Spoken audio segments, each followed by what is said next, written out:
간혹 이런 일을 경험할 때가 있습니다. 방에 있다가 뭔가 필요해가지고 부엌에 내려옵니다. 그래서 냉장고를 열었습니다. 그런데 웬일입니까? 내가 왜 내려왔는지, 냉장고에서 뭘 찾으려고 했는지 갑자기 기억이 안 나는 거예요. 당황스럽죠. 더 당황스러운 것은 한참 동안 그렇게 냉장고 안을 멍하게 쳐다보고 있었는데 옆에 아내가 서 있었던 거예요. 그 모든 전 과정을 지켜보고 있었던 것입니다. 개면쩍어서 이제 묻는 것이죠. 여보, 내가 지금 뭘 찾고 있게? 여러분들 얼굴 뵈니까 저만 이런 경험을 한 것 같지 않아가지고 저에게 위로가 됩니다.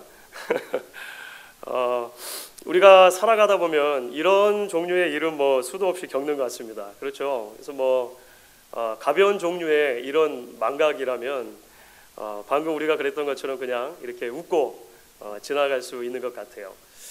그런데 우리가 살아가다 보면 어떤 것은 절대 잊어버리면 안 되는 것들도 있습니다. 그렇죠? 예를 들어서 해외여행을 간다고 하는데 여권을 잃어버리면 안 되죠.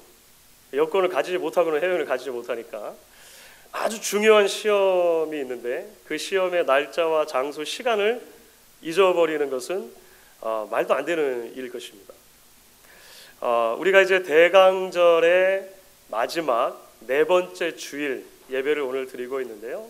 오늘 우리가 함께 읽은 말씀은 신앙에 있어서, 신앙생활을 하는 우리들에게 있어서 다른 것은 몰라도 결코 잊으면 안 되는 그 무엇에 대한 이야기를 해주고 있어요.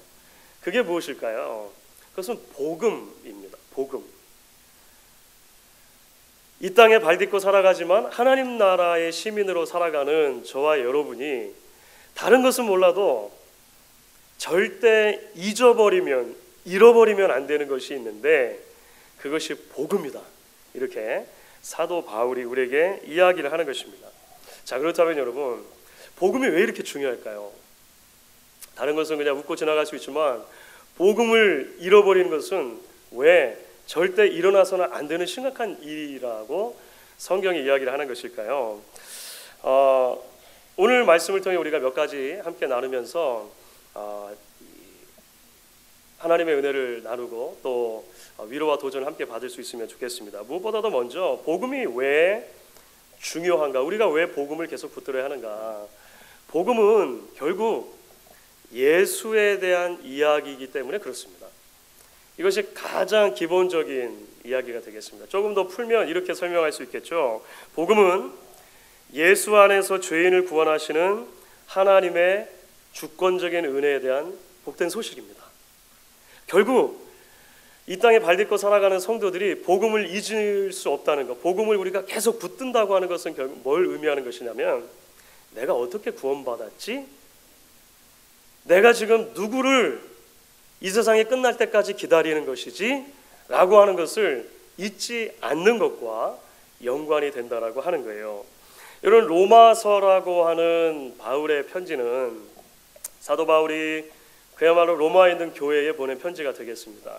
그런데 바울이 보낸 다른 여러 성경의 서신들과 비교했을 때 로마서는 좀 독특한 면이 있어요. 그 독특한 면은 사도 바울이 로마 교회를 세운 적이 없다라고 하는 사실과 연결이 됩니다. 무슨 말씀인지 이해가 되시죠? 보통 사도 바울이 편지를 쓸 때는 자신이 전도여행을 하다가 그곳에 복음을 전하고 교회를 세운 거예요. 그리고 나서 그 교회를 한참 목회를 하다가 떠나갔는데 그 교회에서 어떤 사정들이 생겼다는 이야기를 들은 것입니다. 그래서 그 일들에 대해서 사도 바울이 이제 후속 조치를 취하는 것이죠.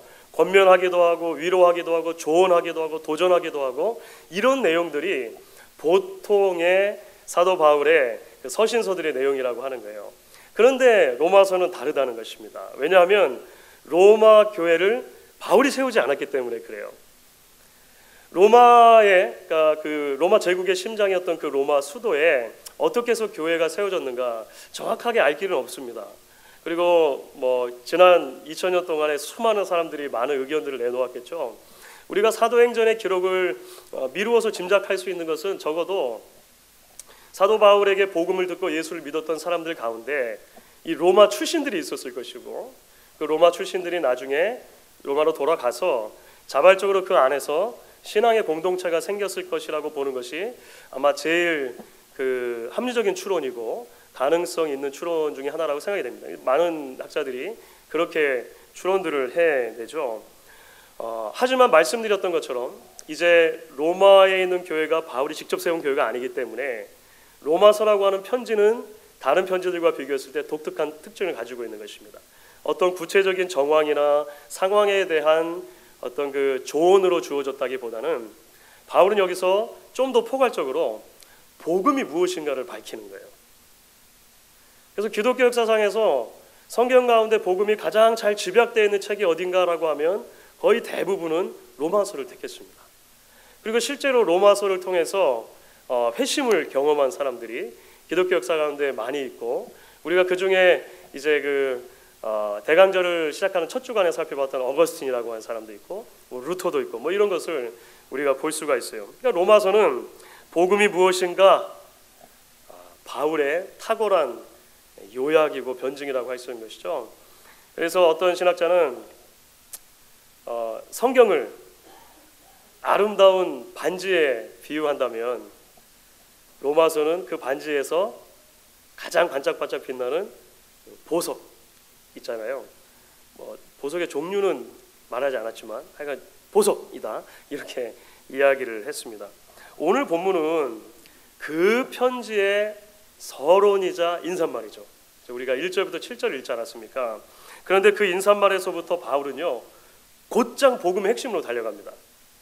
인사말을 열자마자 복음의 핵심으로 달려가는데 2절부터 4절까지 말씀을 우리가 한번 그러면 다시 한번 읽어보도록 하겠습니다. 2절부터 4절 말씀 조금 길지만 저와 여러분이 함께 같이 읽도록 하겠습니다. 이 복음은 하나님이 선지자들을 통하여 그의 아들에 관하여 성경에 미리 약속하신 것이라. 그의 아들에 관하여 말하면 육신으로는 다윗의 혈 통해서 나셨고 성결의 영으로는 죽은 자들 가운데서 부활하사 능력으로 하나님의 아들로 선포되셨으니 곧 우리 주 예수 그리스도시니라. 좀 더 쉽게 풀면 어떻습니까? 복음은 누구에 관한 것이라는 말입니까? 복음은 예수에 대한 것입니다. 근데 이 예수는 누구인가? 구약부터 예언되었던 그 메시아 구원자가 예수입니다. 예수가 죽으시고 부활하심을 통해서 하나님의 아들, 그가 육신으로는 완전한 인간이지만 영적으로는 완전한 하나님의 아들이라는 것이 확증된 것입니다. 이렇게 바울은 설명하는 거예요. 너무나도 명쾌하게, 너무나도 잘 복음의 핵심을 요약하고 있는 것입니다. 아마 아시는 분들도 계시겠지만 저희 둘째 아들이 학교 육상부에서 장대 높이뛰기를 합니다. 장대 높이뛰기라고 들어보셨죠? 퍽 우리에게 익숙하지 않은 운동이잖아요. 그런데 하여간 그 장대 높이뛰기를 시작하게 된 계기도 참 우연이라고 말할 수밖에 없는 그런 사건입니다. 학교 본래 이제 마음에 두고 있었던 학교 축구팀에 들지를 못했어요. 그래가지고 다른 종목을 할 게 없나 이렇게 육상 경기장을 어슬렁어슬렁 거리는데 그 학교에 전설적인 나이가 많으신 할아버지 코치가, 육상 코치가 있으시거든요. 저 둘째 아들을 한눈에 척 보더니 Are you Korean? 딱 봐도 한국 사람이잖아요. 그래서 예, 한국 사람입니다 했더니 장대 높이뛰기를 해보지 않으련. 왜요? 한국 사람이니까. 아니 이게 말이 됩니까? 자세히 듣고 보니까 그 위사이큰 고등학교에서는요 전통적으로 한국 학생들이 장대 높이뛰기를 잘했었다는 거예요. 전혀 과학적인 근거가 없는, 이건 그냥 통계로밖에 검증이 되지 않는, 이게 참 말도 안 되잖아요. 더 놀라운 것은 저희 아들이 설득이 됐어요. 그래서 집에 와가지고 내가 장대 높이뛰기를 해봐야겠다, 이것입니다. 더 놀라운 것은 저희들도 설득이 됐어요. 그래가지고 하여간 그 장대노비들 한번 해봐라 이렇게 된 것입니다. 그런데 참 신기하죠. 잘합니다.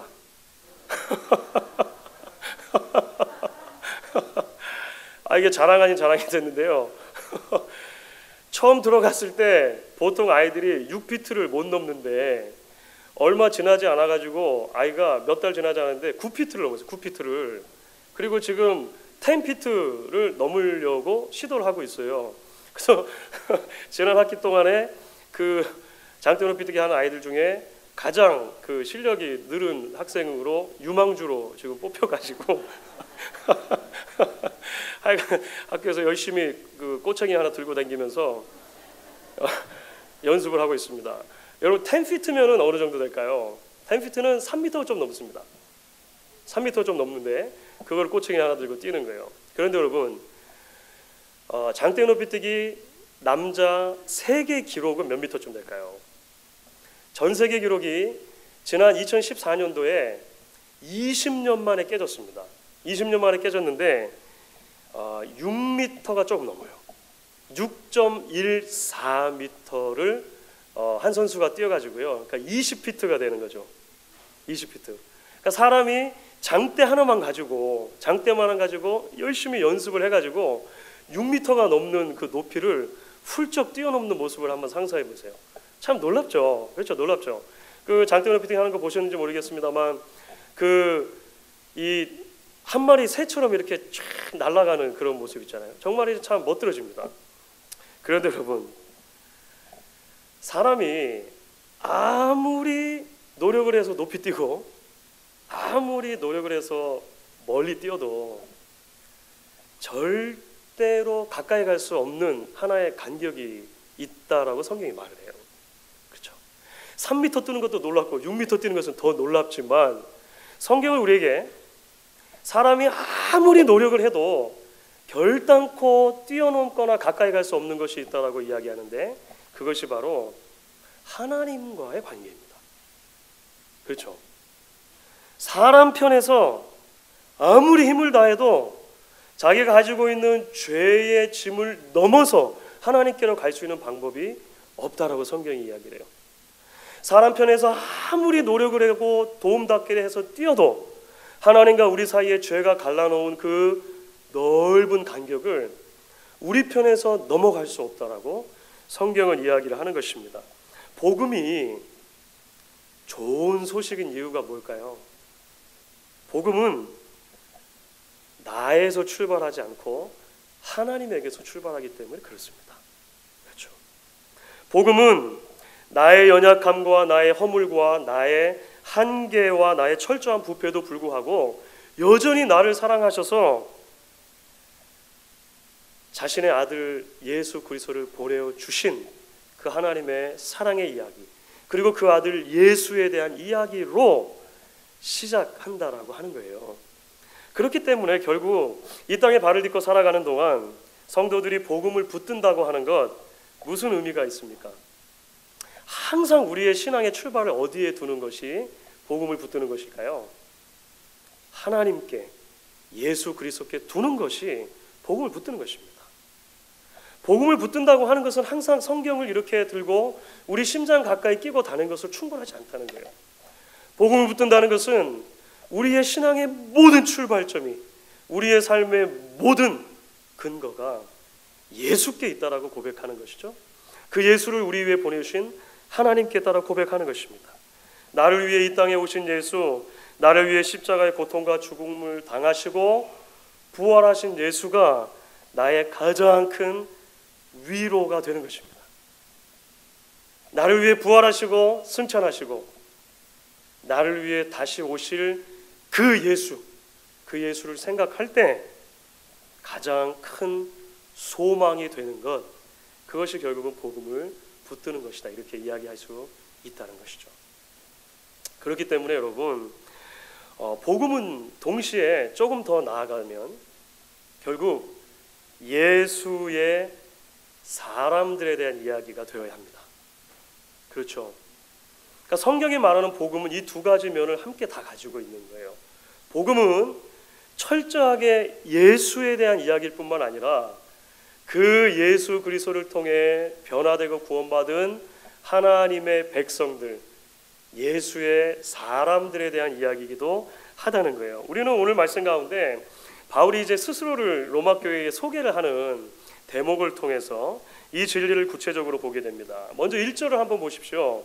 1절, 바울의 로마에 있는 성도들이 이렇게 소개하죠. 예수 그리스도의 종 바울은 사도로 부르심을 받아 하나님의 복음을 위하여 택정함을 입었으니.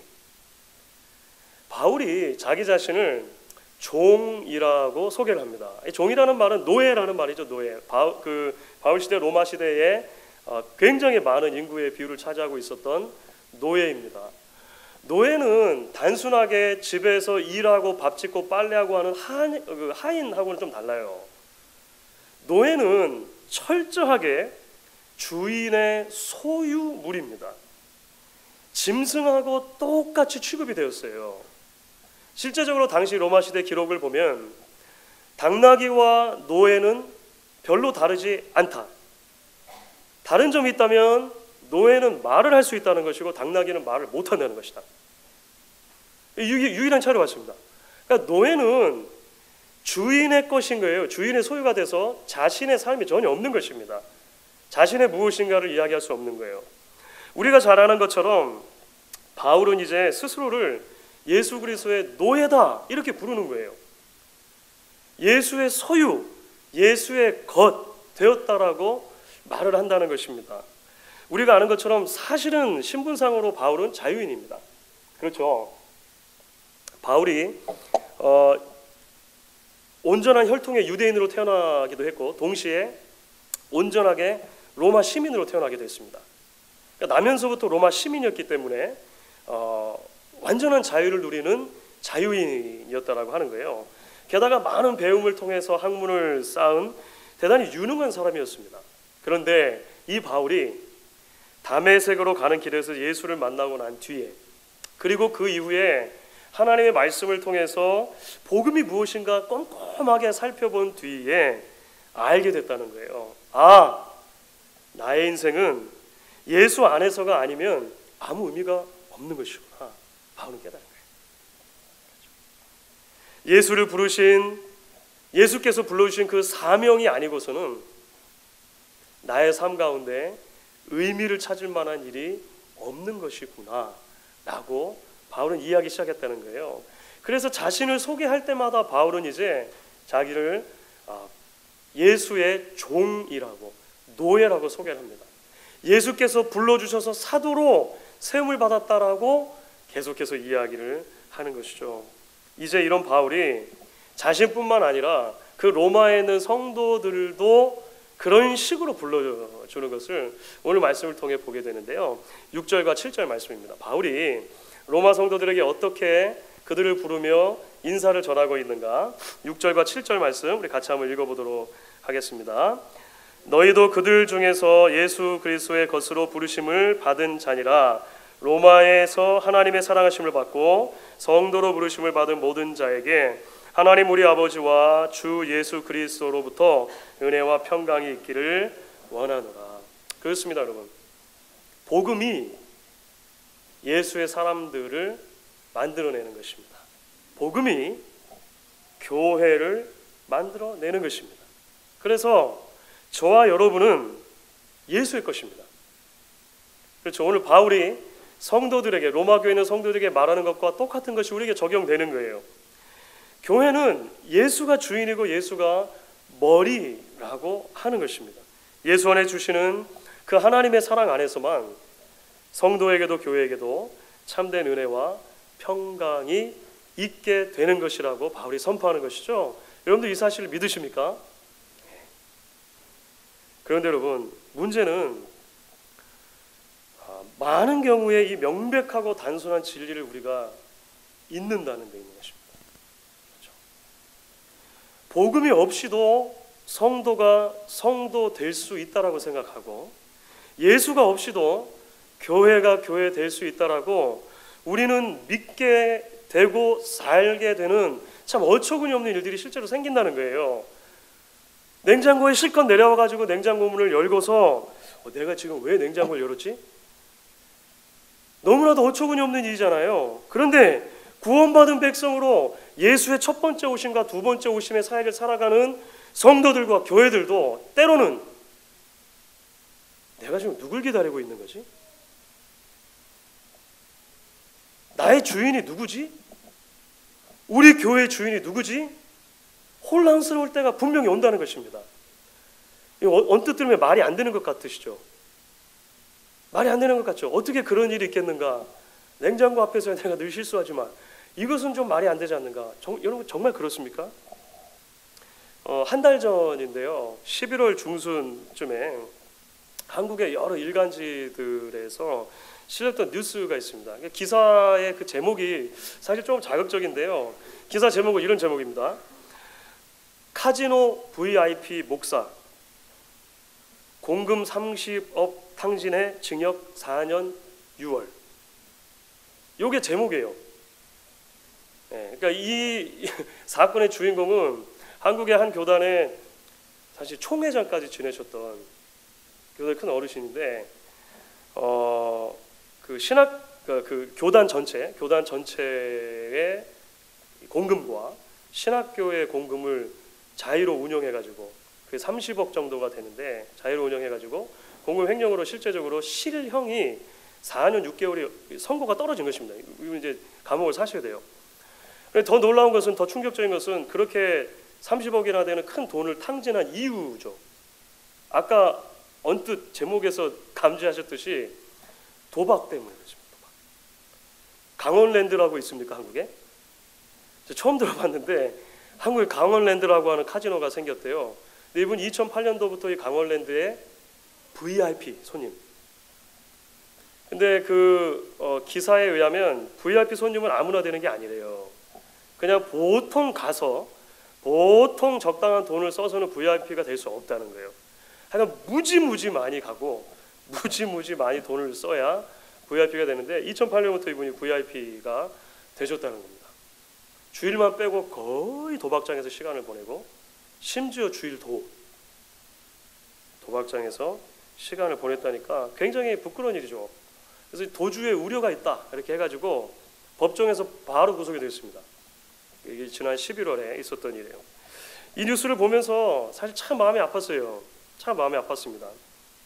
늘 이런 이야기를 할 때마다 마치 누워서 침을 뱉는 것 같은 느낌이기도 하고 참 마음이 아파요. 예수를 잃어버린 목사, 그렇죠?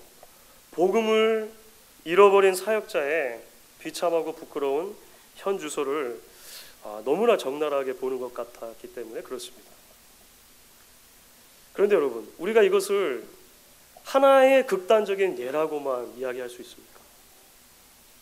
아주 특별한 하나의 극단적인 케이스가 그냥 신문에 실린 것이구나 이렇게 이야기할 수 있습니까? 우리는 실제로 정도의 차이는 있지만 그렇게 예수를 잃어버린 교회들 안에서 일어나는 각종 부패와 각종 타락과 각종 안타까운 모습들을요 실제로 심심치 않게 보게 됩니다. 그렇죠? 굳이 멀리서 찾을 것 없이 가까이에도 그런 이야기들이 얼마나 많이 들려오는지 알 수가 없어요. 하지만 여러분, 우리의 손가락이 남을 향하기 이전에 다시 한번 우리가 오늘 말씀을 통해 기억해야 할 것이 있습니다. 사실 우리가 그런 뉴스를 들을 때마다 혀를 차게 되고 안타까운 생각을 갖게 되지만 사실 곰곰이 생각해 보면 저와 여러분 역시도 언제든지 조금만 방심하면 이런 부패와 타락을 경험할 수 있는 사람들이라고 하는 것을 깨닫게 되는 것입니다. 그렇죠? 남의 이야기가 아니라 우리 공동체 역시도 조금만 방심하면 예수를 잃어버린 교회가 될 수 있다는 거예요. 말로는 예수님이 우리 교회의 머리이십니다. 주인이십니다. 이렇게 고백하고 기도하지만 얼마든지 사람이 주인 될 수 있는 게 교회들의 현실입니다. 얼마든지 돈이 주인 될 수 있고 프로그램이 주인 될 수 있는 것이 교회 현실이라고 하는 거예요. 살아계신 하나님의 복음이 우리 교회를 움직여가는 원리가 되게 해달라고, 성령에 민감한 교회가 해달라고 기도하지만 여전히 여러분, 전통과 관습과 익숙함과 편안함이 교회를 움직이는 가장 큰 사역의 원리가 될 가능성도 언제든지 있다라고 하는 것입니다. 그렇기 때문에 여러분, 우리는 복음을 계속해서 들을 필요가 있습니다. 그렇죠? 우리가 복음을 계속 붙들려면 그 방법밖에 없습니다. 우리가 어떻게 복음을 계속 붙들 수 있습니까? 복음을 계속 들음으로 가능한 것입니다. 로마에 교회가 세워졌습니다. 어떻게 교회가 세워졌을까요? 굳이 바울이 아니었다 하더라도 분명히 복음 때문에 교회가 세워진 것입니다. 그렇죠. 복음을 듣고 변화된 예수의 사람들이 생겨났고 그 예수의 사람들이 모여서 신학의 공동체인 교회를 이루게 됐다라고 하는 것입니다. 복음이 아니었다면 애초에 로마의 교회가 세워지지 않았겠죠. 그런데 바울은 그 로마 교회에 다시 복음을 전하고 있는 거예요. 그렇죠.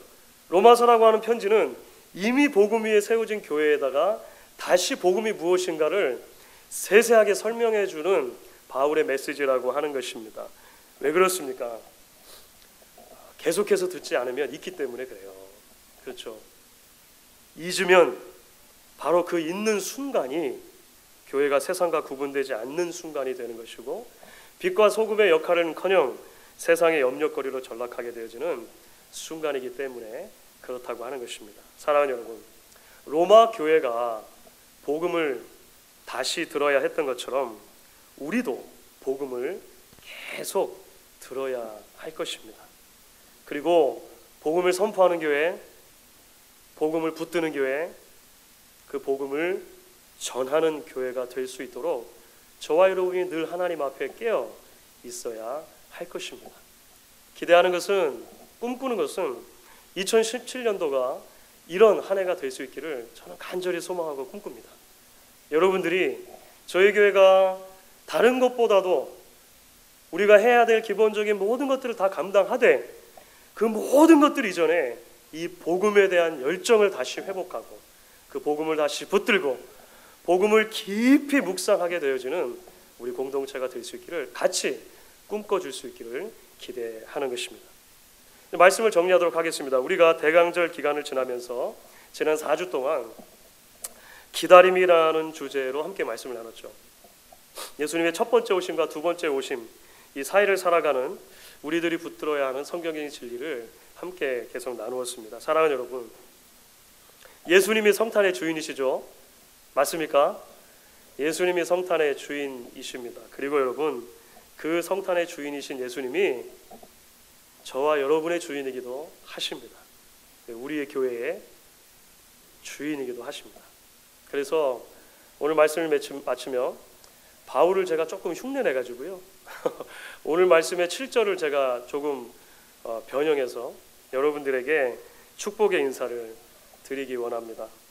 하나님의 사랑하심을 받고 성도로 부르심을 받은 목양의 모든 백성들에게 우리 아버지와 주 예수 그리스도로부터 은혜와 평강이 있기를 간절히 축원하겠습니다.